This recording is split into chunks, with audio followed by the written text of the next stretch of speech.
കെട്ടിടം കാരണം ഒരു കാർ ഉരുകിപ്പോയതായി എപ്പോഴെങ്കിലും നിങ്ങൾ കേട്ടിട്ടുണ്ടോ?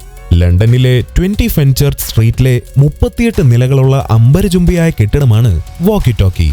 ഈ കെട്ടിടത്തിന്റെ രൂപകൽപ്പനയിൽ സംഭവിച്ച പിഴവുകൾ മൂലം കെട്ടിടത്തിന്റെ താഴെ നിർത്തിയിരുന്ന ഒരു ആഡംബര കാറിന്റെ ചില ഭാഗങ്ങൾ ഉരുകിപ്പോയി.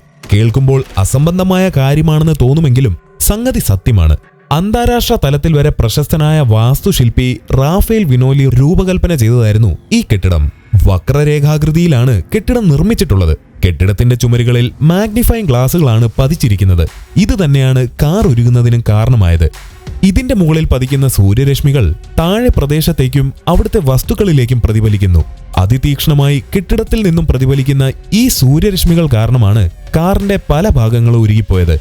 എന്തായാലും നഷ്ടം സംഭവിച്ചത് കെട്ടിടത്തിന്റെ ഉടമകൾക്ക് തന്നെയാണെന്ന് പറയേണ്ടതില്ലല്ലോ. കാറിനുള്ള നഷ്ടപരിഹാരമായും കെട്ടിടത്തിന്റെ അറ്റകുറ്റപ്പണികൾക്കായും കോടികൾ തന്നെയാണ് വീണ്ടും ചെലവിടേണ്ടതായി വന്നത്.